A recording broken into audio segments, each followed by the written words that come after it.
Mes parents m'ont humilié devant tout le monde au mariage parfait de ma sœur, déclarant « C'est vraiment dommage que tu n'aies trouvé personne à ton âge ». Je n'ai pas répliqué, je les ai simplement regardés dans les yeux et j'ai terminé mon verre. Le lendemain matin, leur groupe de discussion familiale a explosé dans le chaos après qu'ils aient découvert les photos du mariage secret sur la plage auquel ils n'avaient jamais été invités. Au mariage de ma sœur, juste après qu'elle ait embrassé son mari, mon père s'est penché, a levé son verre et a dit, assez fort pour que la moitié de la salle entende, « Dommage que tu sois encore seul à 34 ans. » Ma mère a acquiescé à côté de lui. Tout le monde a ri. Moi, non. J'ai juste pris une longue gorgée de champagne et les ai regardés dans les yeux, comme si j'avais attendu ce moment. La salle de bal était surdécorée, comme si quelqu'un était entré dans un tableau Pinterest intitulé « Romance rustique » et avait dit « Donnez-moi tout ». Il y avait des fleurs qui pendaient au lustre, des bocaux en verre avec des étiquettes personnalisées sur chaque table, des guirlandes lumineuses qui croisaient le plafond comme une toile d'araignée d'attente. C'était magnifique dans ce genre de façon surproduite qui crie « Regardez comme nous sommes parfaits », plutôt que d'être réellement parfaits. Je me tenais près du bar ouvert, regardant à moitié ennuyé, tandis que Marie et son nouveau mari montaient sur scène. Les gens applaudissaient comme des phoques dressés, beuglant et ahant pendant qu'ils s'embrassaient à nouveau pour les caméras. Je savais que c'était un événement important pour elle. Elle avait trouvé l'homme que mes parents appelaient « Oral », ce qui était le code pour grand, en forme, poli et issu d'une famille possédant un bateau. Elle ressemblait au centre de l'univers ce soir-là, avec ses dents blanches stupides et sa robe trop serrée. Et je me tenais là dans un costume bleu marine foncé que j'avais soigneusement choisi ou élégant, mais pas trop voyant, juste assez pour avoir l'air de m'en soucier sans crier de désespoir. Et puis mes parents ont fait leur coup. Ils se sont penchés, suffisants et composés, tenant leur flûte de champagne hors de prix avec ses ongles parfaitement manucurés aux ceux de ma mère étaient faits toutes les 2 semaines depuis l'administration Bush. « Dommage que tu sois encore seul à 34 ans, a dit mon père, laissant cela retentir comme une cloche d'église un dimanche matin. C'était assez fort pour que même le DJ fasse une pause au milieu de sa chanson. Les gens autour de nous aux cousins, vieux voisins, une amie de fac de Marie que je connaissais à peine ont ri. Certains ont essayé de le cacher derrière leurs lunettes, d'autres ne se sont pas donné la peine. C'était la saison ouverte sur ma dignité. Je n'ai pas bronché. J'ai juste pris une longue gorgée de champagne, penché la tête et les ai regardés comme s'ils étaient quelque chose de collant dans lequel j'avais marché. Cette gorgée était pour chaque fête d'anniversaire qu'ils ont sauté, chaque petite amie qu'ils ont critiqué jusqu'à ce que je la quitte, chaque moment où ils m'ont fait sentir que le fait d'être célibataire était une maladie qui devait être guérie. On apprend beaucoup sur les gens quand ils vous humilient en public avec le sourire. Ce n'était pas la première fois qu'ils lançaient une pique, non, c'était juste la plus forte. Mes parents n'ont jamais été violents, n'ont même jamais beaucoup élevé la voix, mais leurs armes étaient plus froides que les poings, du sarcasme enveloppé de préoccupation, du jugement intégré dans les compliments, de petites bombes, juste pour dire, qu'ils lâchaient sur la table du dîner. Quand j'ai été promu à 29 ans, ils ont dit, au moins, ton travail va bien, c'est quelque chose. Quand j'ai acheté ma propre maison, ils ont demandé, tout seul? Ce n'est pas solitaire? Et quand je leur ai dit que je ne voulais pas d'enfant, ils m'ont regardé comme si je venais de confesser un meurtre. Alors leur petite performance ce soir honnêtement, c'était prévisible. Marie, bien sûr, n'a rien entendu du tout. Elle était trop occupée à se prélasser dans les applaudissements, dansant sa première danse sur une chanson de John Legend tandis que mes parents jouaient le rôle de patriarches élégants dans un costume sur mesure et une robe longue avec juste le bon nombre de paillettes. Ces deux-là savaient comment jouer avec la foule, et ils le faisaient depuis que j'étais adolescent. Je suis allé dehors prendre l'air, laissant le froid piquer ma peau, sachant que je devrais finalement rentrer et sourire à travers une autre série de ragots familiaux et de conversations forcées. Mais debout là, écoutant la musique étouffée et les faux rires à travers les portes vitrées, j'ai senti quelque chose d'autre bouillonner sous la surface, pas de la tristesse, pas de la colère exactement, quelque chose de plus net, de plus propre, comme de la clarté. Je n'étais pas en colère qu'il l'ait dit, j'étais en colère qu'il pense encore que cela fonctionnerait. Il se passe quelque chose de drôle quand les gens croient vous avoir compris.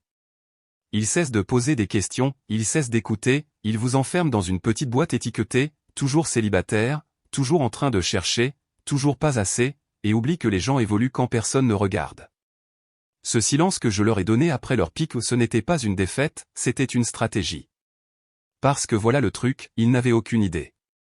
Ils ne savaient pas ce que je planifiais depuis des semaines. Ils ne savaient pas ce qui s'était déjà passé il y a 2 semaines. Ils ne savaient rien du costume, ni du sable sous mes pieds, ni de l'alliance à mon doigt que je ne portais pas ce soir-là. Et c'est ça qui m'a fait sourire tandis que Marie et son mari se balançaient sous les lumières, virevoltant comme s'ils venaient de sortir d'un conte de fées. Mes parents applaudissaient fièrement, l'image de la grâce parentale parfaite. Je suis rentré, j'ai repris mon verre de champagne à moitié vide et j'ai aperçu mon reflet dans le miroir derrière le bar. Seul, vous pensez que je suis venu ici seul? C'est mignon. Ma sœur, Marie, est née avec un projecteur déjà braqué sur elle, comme si l'univers avait réservé une ovation debout juste pour sa naissance. Alors que je suis arrivé 4 ans plus tard, silencieux et curieux, et que personne n'a même pensé à applaudir. Elle avait le sourire, le charme, la façon de parler qui faisait qu'on l'aimait instantanément, même si elle n'avait rien fait pour le mériter.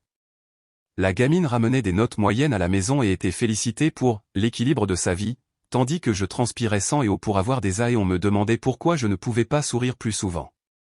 L'orbite familiale tournait autour d'elle comme si elle était une sorte de soleil gravitationnel, et je n'étais que le satellite distant, scintillant dans le noir, à peine visible à moins que je ne sois entré en collision avec quelque chose.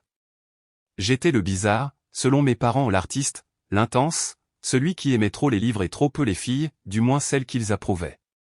J'avais l'habitude de dessiner pendant des heures dans le coin du salon pendant que Marie courait partout, et il lui tapait sur la tête en disant « Les filles doivent être des filles ». Quand je leur ai montré un croquis sur lequel j'avais travaillé pendant 3 heures, ils ont dit « C'est joli, mais ce n'est pas vraiment utile, n'est-ce pas ?» Le message était clair, son chaos était charmant, le mien était gênant. Quand maman est morte, j'avais 17 ans, et Marie venait d'avoir 21 ans. C'était soudain une crise cardiaque alors qu'elle jardinait dans le jardin. C'est moi qui l'ai trouvée affalée sur le parterre de fleurs, une main toujours agrippant la truelle comme si elle s'accrochait à la vie par accident.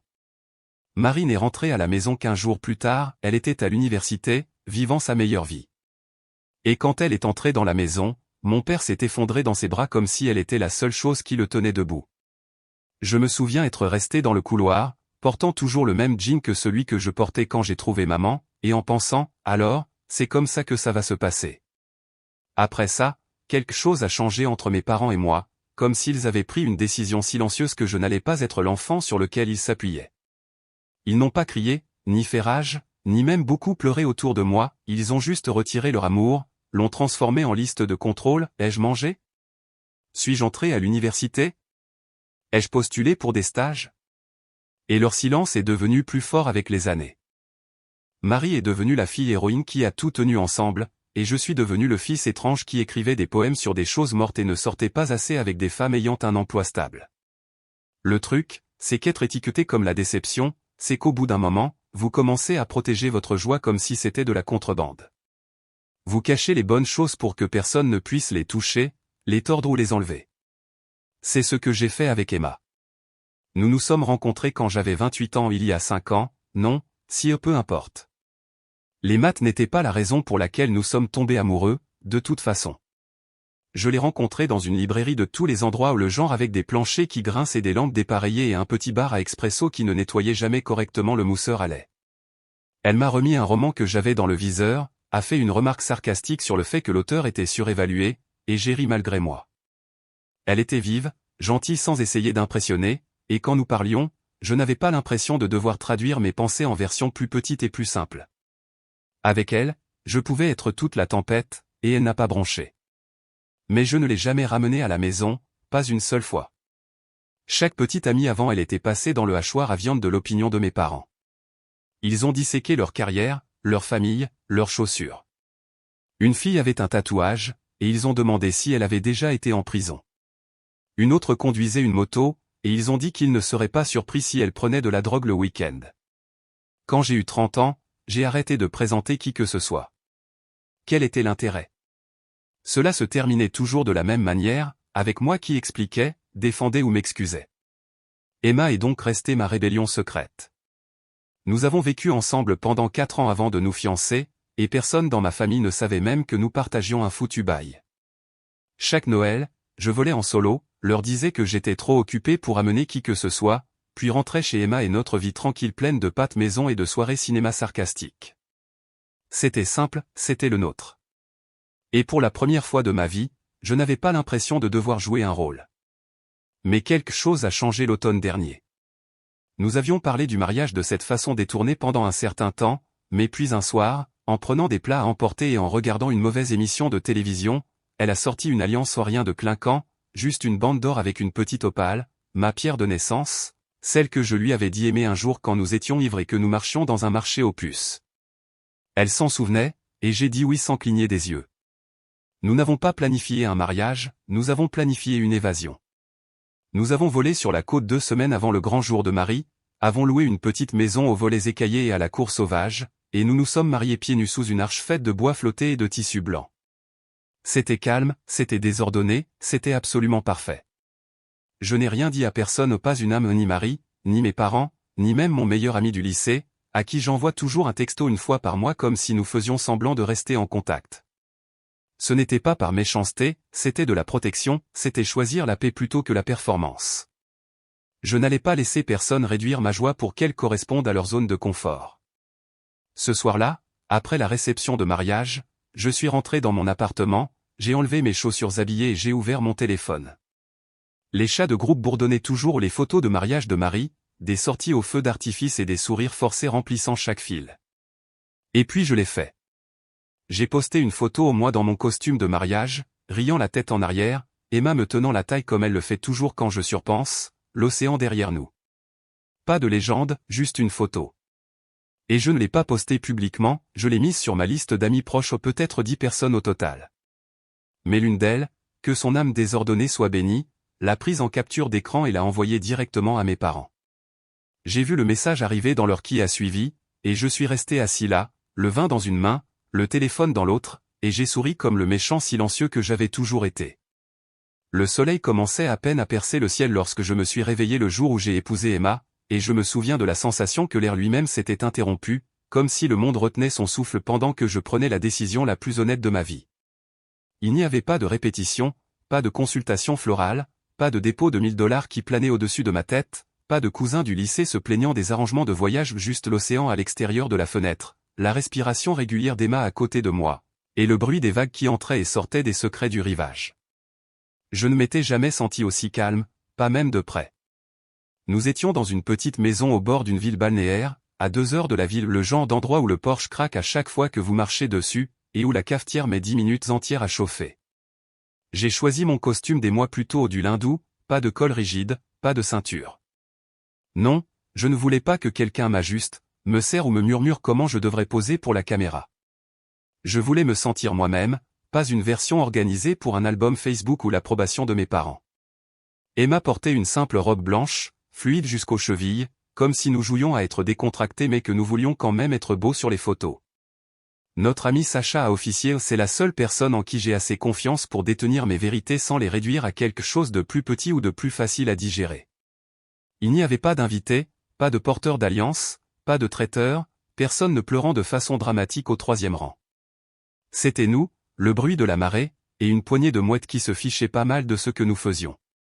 Je lui ai tenu les mains et j'ai promis les choses qui comptent vraiment, que je ne fuirais pas quand les choses se calmeraient, que j'arrêterais de supposer que le silence signifiait la colère, que je rirais quand elle oublierait où elle s'est garée et que je ne le prendrais pas personnellement.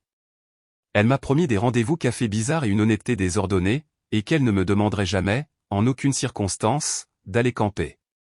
Nous nous sommes embrassés, nous avons ri, nous avons mangé des sandwichs de station-service les pieds dans l'eau. Je me suis senti marié de la façon dont les gens devraient se sentir mariés, non pas comme si j'avais été placé dans une cage, mais comme si j'étais enfin rentré à la maison. Ce soir-là, couché au lit avec ma nouvelle épouse et une bouteille de vin bon marché entre nous, j'ai pris la décision qui a mis tout le reste en mouvement.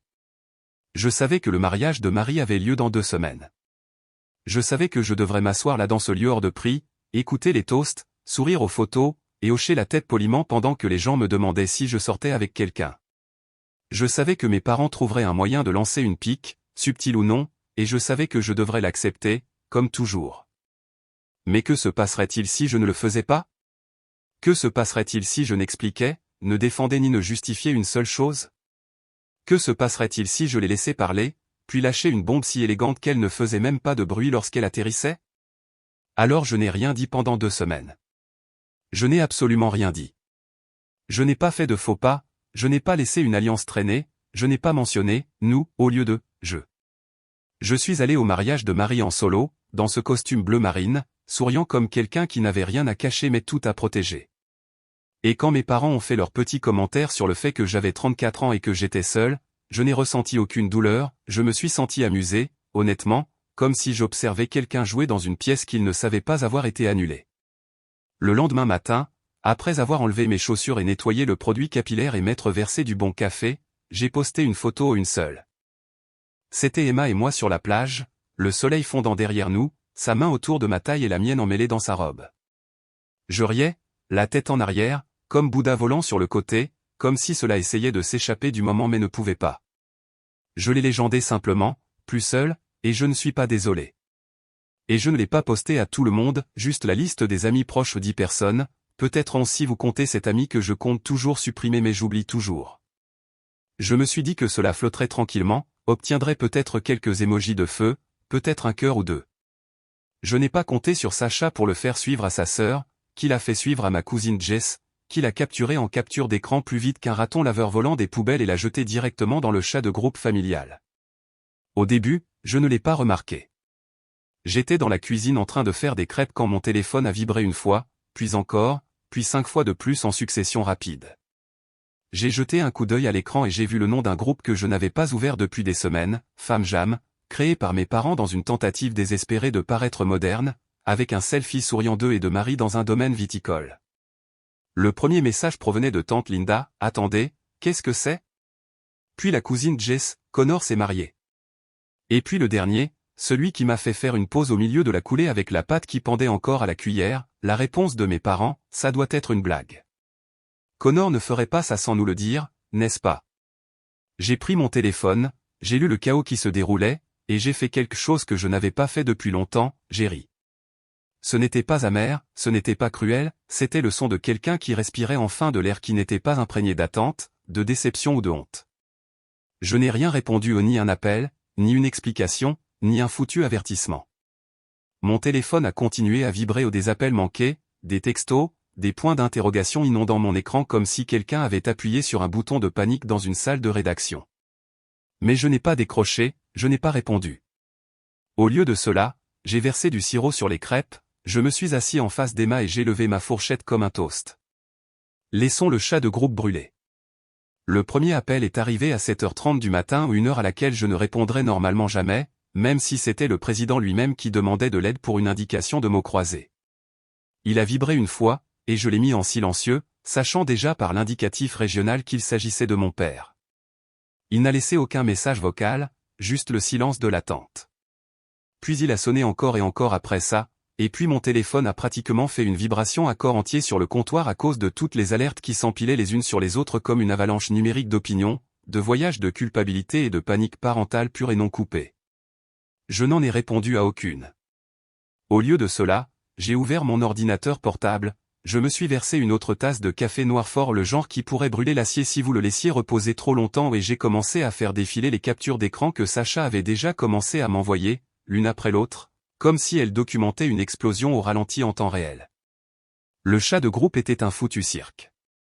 Tante Linda, dans son ton habituel de guerrière chrétienne passive-agressive, avait laissé tomber un verset de la Bible quelques minutes après la sortie de la photo de mariage quelque chose sur l'obéissance et l'honneur, bien qu'il ne soit pas clair si elle impliquait que j'aurais dû honorer mes parents en les invitant ou si mon mariage lui-même était en quelque sorte un acte de défiance contre Dieu. Connaissant Linda, probablement les deux. Puis sont venues les questions pas le genre curieuse et encourageante, mais le genre indiscret, dramatique et blessant dans son ego, pourquoi nous cacherait-il ça? A-t-il fait une fugue avec une étrangère? Est-elle chrétienne? Est-elle enceinte? Je jure que ça vient de la cousine Marianne, et je pouvais pratiquement entendre son petit souffle joyeux de 2 états lorsqu'elle a tapé ça. Les suppositions ont commencé à rouler plus vite que les faits ne pouvaient le faire. Personne n'a demandé si j'étais heureux, personne n'a demandé à quoi ressemblait la cérémonie ou ce que j'ai porté ou quel genre de vœux nous avons prononcé. Personne ne se souciait de nous, ils ne se souciaient que d'eux, de leur apparence, de leurs sentiments, de la façon dont mon silence les faisait sentir petits. Et c'était le but. Il ne s'est jamais agi de vengeance, pas vraiment, bien que je mentirais si je disais que le chaos ne m'a pas donné une sorte de paix tordue. La vérité, c'est qu'il s'agissait de contrôle. Après des décennies où mon histoire a été façonnée, filtrée, jugée et parfois effacée complètement par des gens qui croyaient avoir le droit de raconter ma vie, j'ai enfin repris le stylo. Je ne voulais pas de leur approbation, je ne voulais pas de leurs applaudissements, je voulais faire quelque chose de grand sans demander la permission de qui que ce soit. Et plus important encore, je voulais vivre ce moment sans le bruit des besoins des autres qui sonnaient dans mes oreilles. Pour la première fois, je n'ai joué pour personne. Cela peut ne pas sembler grand-chose pour quelqu'un qui a grandi dans un foyer normal ou quoi que cela signifie, mais pour moi, c'était révolutionnaire. J'ai passé toute ma vie adulte à me contorsionner en version de ce dont les gens avaient besoin, un bon fils, un neveu poli, un professionnel accompli qui ne faisait jamais de vagues. Et même dans des moments qui auraient dû être les miens, l'obtention du diplôme, les promotions, les anniversaires, quelqu'un d'autre a toujours réussi à en faire quelque chose qui le concernait, généralement mes parents, surtout eux. Quand j'avais 21 ans et que j'ai été accepté dans un programme d'écriture, ils ont dit aux gens à l'église que je prenais une petite pause créative du vrai travail. Quand j'ai rompu avec une petite amie qui m'a fait me sentir invisible, ils ont dit que j'étais trop sensible et que les relations exigent des compromis. Quand j'ai finalement acheté ma propre maison, ils ont dit, eh bien, je suppose que certains hommes n'ont pas besoin de femmes après tout, comme si être indépendant était un prix de consolation au lieu d'un foutu accomplissement. Chaque victoire que j'ai eue a été minimisée, tordue, recadrée pour s'intégrer dans un récit qu'ils avaient déjà décidé d'être vrai, que j'étais difficile, dramatique et, en fin de compte, tragiquement seul. Donc non, ils ne savaient pas que j'étais amoureux. Ils ne savaient pas que je vivais avec Emma depuis des années. Ils ne savaient pas que nous cuisinions ensemble 4 soirs par semaine, ou qu'elle lisait mes écrits à haute voix juste pour me faire rire, ou qu'elle me faisait toujours du thé quand j'étais triste et qu'elle savait comment je le prenais sans demander. Ils ne savaient pas que je me suis marié un mardi, pieds nus sur le sable, prononçant des vœux que j'avais moi-même écrits, me tenant la main avec la seule personne qui a vu chaque bord irrégulier et ne m'a jamais demandé d'être moins pointu. Et c'était par conception, car le simple fait d'être proche de quelqu'un ne signifie pas qu'il vous connaît. Ce n'est pas parce que quelqu'un partage votre sang, votre nom, votre visage, qu'il a droit à votre cœur. Mes parents n'ont jamais vraiment demandé qui j'étais ou pas de la façon qui compte. Ils ont posé des questions sur les emplois, le loyer, les scores de crédit, si j'avais rencontré quelqu'un de sérieux, et si mes cheveux avaient l'air plus professionnels maintenant que j'étais plus âgé. Mais ils n'ont jamais demandé ce que je craignais, ce que j'aimais, ce dont j'avais besoin pour me sentir en sécurité. Et quand quelqu'un ne demande jamais, vous cessez d'offrir. J'ai laissé le téléphone sonner encore une fois. Je l'ai regardé vibrer sur la table comme un petit insecte désespéré essayant d'attirer mon attention. Puis il s'est arrêté. Un message vocal est apparu. Je ne l'ai pas écouté au pas tout de suite. J'ai versé plus de café, je me suis assis par terre, les jambes croisées comme un enfant, parcourant encore plus de chaos tandis qu'Emma préparait des œufs tranquillement en arrière-plan, comme n'importe quel autre jeudi matin. Finalement, j'ai ouvert la transcription du message vocal, car je ne voulais pas entendre leur voix. Le lire était déjà assez mauvais. C'était court, furieux, de cette manière contrôlée et belliqueuse qu'ils avaient maîtrisée au fil des ans, tu nous as couverts de honte. Tu as humilié ta famille. Tu t'es ridiculisé, toi et tous ceux qui t'ont jamais aimé. Comment oses-tu? Je l'ai lu 3 fois, juste pour être sûr. Ils n'ont pas mentionné ma femme, ils n'ont pas dit son nom, ils n'ont pas demandé si j'étais heureux. Ils n'ont parlé que d'eux-mêmes, et d'une certaine manière, c'était la confirmation finale dont je ne savais pas que j'avais besoin. J'ai posé mon téléphone, puis il a vibré à nouveau un nouveau message. Celui-ci était de Marie, 2 lignes seulement, maman et papa ont une crise de nerfs. Ils disent que tu as ruiné leur réputation. Le SMS est arrivé en milieu de matinée, juste après que je me sois assis avec ma 2e tasse de café et un plan à moitié sérieux pour enfin nettoyer le placard que j'ignorais depuis des mois. Et je dois admettre que j'ai presque ne pas répondu. C'est Marie qui demandait à se rencontrer, pas exigeante, pas culpabilisante, juste un simple et clair, tu veux parler, suivi d'une heure et d'un endroit que je connaissais trop bien. Le bar n'était pas chic, n'était pas bruyant, n'essayait pas d'être autre chose que ce qu'il était, un endroit avec des sols collants, du bon whisky et un jukebox qui ne jouait que des chansons country tristes d'avant l'an 2000. Je n'y étais pas retourné depuis la nuit où elle m'a dit qu'elle allait accepter la proposition, souriant comme une idiote devant un panier de frites à l'ail et disant quelque chose comme « tout verrouillé ». Je suis arrivé tôt parce que je voulais contrôler le moment, je voulais choisir la cabine avec les meilleures lignes de vue et décider où le soleil frappait la table. Elle est entrée 10 minutes en retard, ayant l'air fatiguée mais toujours soignée à la manière de Marie, comme si elle sortait d'une réunion où les gens lui serraient la main et l'appelaient « Madame ». Elle s'est assise sans rien dire, a commandé un whisky sec et m'a lancé un regard que je ne pouvais pas tout à fait lire, en partie grande sœur, en partie civile confuse prise dans une zone de guerre qu'elle ne comprenait pas. Tu l'as vraiment fait, a-t-elle dit, brisant enfin le silence comme quelqu'un qui pique un ours endormi juste pour voir ce qu'il fait. Je l'ai vraiment fait, ai-je répondu, en gardant le ton égal au pas suffisant, pas sur la défensive, juste ancré dans quelque chose qu'elle ne pouvait pas toucher. Elle a ri pas le genre de rire à gorge déployée, mais ce petit rire incrédule que l'on a quand quelqu'un vous tend une vérité enveloppée de barbelés. Tu aurais pu me le dire, a-t-elle dit, et pour la première fois depuis longtemps, il n'y avait pas d'accusation dans sa voix, juste de la confusion, peut-être un peu de douleur. Tu l'aurais dit à maman et papa, ai-je dit simplement, et elle ne l'a pas nié, ce que j'ai apprécié. Il panique, a-t-elle dit, en remuant la glace qui fondait dans son verre avec une paille à cocktail comme si elle essayait de se distraire de la conversation. Il pense que tu l'as fait juste pour les narguer. Je n'ai pas répondu tout de suite. J'ai laissé le jukebox faire son travail pendant une minute au Willie Nelson fredonnant sur le chagrin d'amour en arrière-plan pendant que je réfléchissais à la vérité que je voulais vraiment être. Puis je l'ai regardé et j'ai dit, oui, je l'ai fait. Et ça faisait du bien. Elle a cligné des yeux, comme si elle ne savait pas si elle devait être en colère ou impressionnée, puis quelque chose a bougé sur son visage, ce masque parfait s'est fissuré un peu. Tu sais ce qui est dingue, a-t-elle dit, se penchant contre la cabine comme si le poids de sa propre vie la pressait soudainement. J'attire toute l'attention, les félicitations, les discours, et rien de tout cela ne me semble réel. C'est comme si je jouais simplement un rôle pour lequel je n'ai même pas passé d'audition. Je l'ai regardée un instant, ne sachant pas si je voulais la frapper ou la prendre dans mes bras pendant toutes ces années où j'avais ressenti du ressentiment de la façon dont elle était traitée, la fille dorée, la préférée, l'histoire à succès. Je n'avais jamais pensé qu'elle se sentait peut-être aussi prisonnière de tout cela ou peut-être que le piédestal n'était qu'une autre sorte de prison, avec des applaudissements au lieu de barreaux. Ils voulaient un fils qui correspondait à leur histoire, ai-je dit lentement, sans la regarder maintenant, mais la condensation qui roulait sur le côté de mon verre. Et toi, tu es la fille d'or qui ne pouvait rien faire de mal. Alors je suis sorti par le seul moyen que je pouvais. J'ai cessé de leur dire quoi que ce soit, a-t-elle dit. Tu les as humiliés. J'ai laissé échapper un petit souffle qui n'était pas tout à fait un rire. Ils m'ont humilié pendant des années, ai-je répondu. Ils l'ont juste fait avec des vêtements plus jolis et dans des cadres plus agréables. Elle n'a pas discuté, elle a juste hoché lentement la tête, comme si elle avait enfin vu la menace de tout cela ou comment chaque commentaire, chaque comparaison, chaque pic subtil avait construit ce moment bien avant le costume, la plage et la légende qui ont brisé leur petite illusion parfaite de contrôle. Je ne sais pas si ce que j'ai fait était juste, ai-je dit, me surprenant moi-même avec l'honnêteté. Mais je sais que c'était le mien. Et pour une fois, ça suffisait. Elle m'a regardé alors vraiment regardé pas comme une sœur qui s'inquiète, mais comme une femme qui voit un homme qu'elle ne comprend pas entièrement et qui le reconnaît enfin. Tu as l'air heureux, a-t-elle dit, comme si c'était une question et une bénédiction à la fois.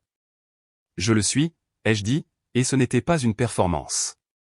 Nous sommes restés assis en silence pendant un moment après cela, regardant la lumière se déplacer sur le sol et le barman essuyer les verres avec le genre de concentration lente réservée aux personnes qui ont vu trop de choses dont elles ne peuvent pas parler. Lorsque l'addition est arrivée, Marie a payé sans un mot, comme si elle jouait toujours la grande sœur même lorsqu'elle ne connaissait plus les règles. Dehors, l'air sentait l'asphalte et les regrets de l'été, et alors que nous nous tenions sur le trottoir, aucun de nous ne sachant quoi dire ensuite, elle a tendu la main comme si elle allait me prendre dans ses bras, mais elle ne l'a pas fait. Je ne me suis pas avancé non plus. Certaines distances, il suffit de les laisser être. Je leur dirai que tu vas bien, a-t-elle dit finalement. J'ai hoché la tête. Dis-leur ce qui les fait dormir la nuit, ai-je répondu.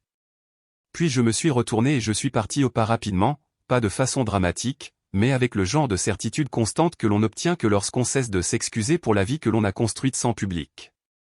Je n'ai pas eu les applaudissements, mais j'ai eu la paix, et d'une certaine manière, cela semblait plus fort. 3 mois se sont écoulés.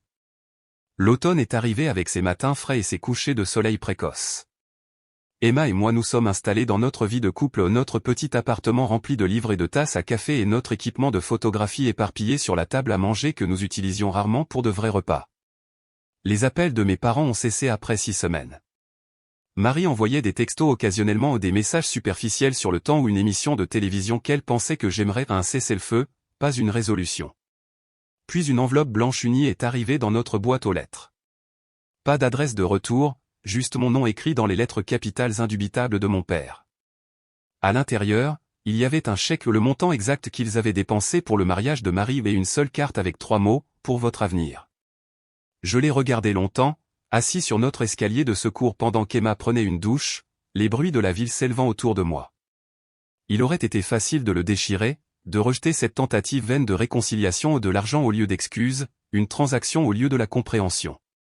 Une partie de moi le voulait, la partie qui brûlait encore du souvenir de chaque commentaire dédaigneux, de chaque comparaison, de chaque humiliation publique. Mais je ne l'ai pas fait. J'ai plié le chèque et je l'ai mis dans mon portefeuille. Ce dimanche-là, Emma et moi sommes allés chez mes parents. Je ne leur avais pas dit que nous venions. Lorsque mon père a ouvert la porte, il avait l'air plus vieux que je ne m'en souvenais, les rides autour de ses yeux étaient plus profondes, ses épaules légèrement voûtées. Ma mère est apparue derrière lui, son visage soigneusement composé, mais ses mains tremblaient. Nous avons apporté le déjeuner, a dit Emma, en tenant les sacs du traiteur en bas de la rue de notre appartement. De la nourriture simple, rien de sophistiqué ou le genre de repas que l'on partage en famille un jour ordinaire. Nous avons mangé dans la cuisine, pas dans la salle à manger formelle où mes parents insistaient habituellement pour recevoir. La conversation était gênante, guindée, pleine de longues pauses et d'une navigation prudente autour de l'éléphant dans la pièce. Ma mère a interrogé Emma sur sa photographie, mon père a posé des questions sur notre appartement. Nous leur avons montré quelques photos du mariage sur la plage, et ma mère a touché le coin d'une photo, son doigt s'attardant sur mon visage souriant. « Tu as l'air heureux ?» a-t-elle dit doucement, pas une question cette fois. « Je le suis », ai-je répondu, la regardant directement. « Je le suis depuis longtemps. » Emma a passé sa main sous la table et m'a serré la main. Mon père s'est raclé la gorge, regardant sa tasse de café comme si elle contenait les réponses à des questions qu'il n'avait pas su comment poser.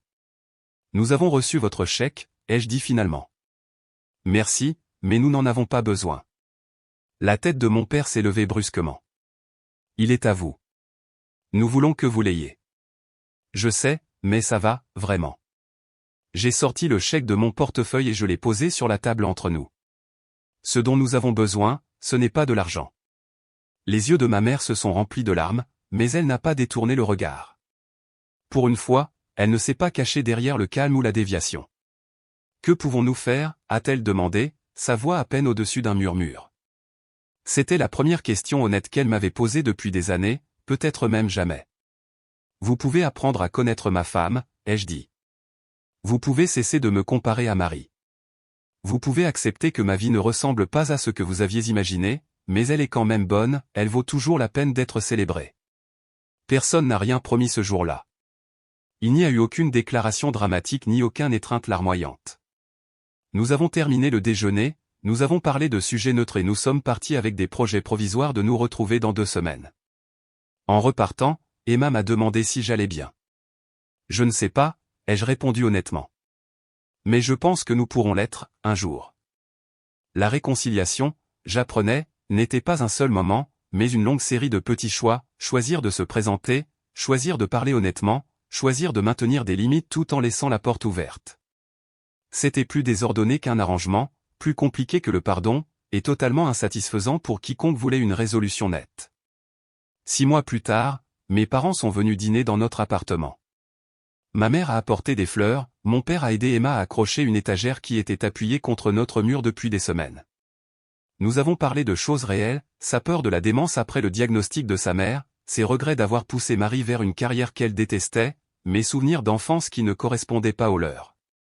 Ils ne me comprenaient toujours pas entièrement, ils disaient encore les mauvaises choses parfois, mais ils essayaient, et moi aussi non pas pour devenir la famille de leurs fantasmes de cartes de Noël, mais pour construire quelque chose de réel à partir des décombres de ce que nous avions détruit. Ce soir-là, après leur départ, Emma et moi nous sommes tenus à notre fenêtre, regardant les lumières de la ville. « Es-tu d'accord avec ça ?» a-t-elle demandé, ce juste milieu. J'y ai réfléchi à la colère qui m'avait défini si longtemps, à la paix que j'avais trouvée en m'éloignant, à la réalité compliquée de construire quelque chose de nouveau. « Je crois, ai-je dit. Ce n'est pas parfait, mais c'est réel. Et je préfère avoir quelque chose de réel que rien du tout. » Elle a hoché la tête, se penchant contre moi. « Ton père m'a demandé des conseils en photographie aujourd'hui, » a-t-elle dit avec un petit rire. « Et ta mère a vraiment écouté quand j'ai parlé de mon exposition. » De petits pas, des efforts imparfaits, le début de quelque chose qui pourrait, avec le temps et les soins, devenir de la compréhension. Nous n'avions pas besoin d'une fin heureuse, nous avions juste besoin d'une fin honnête. Et cela, cette relation compliquée, désordonnée, réelle ou était enfin ça? Pas ce à quoi nous nous attendions, mais peut-être exactement ce dont nous avions besoin.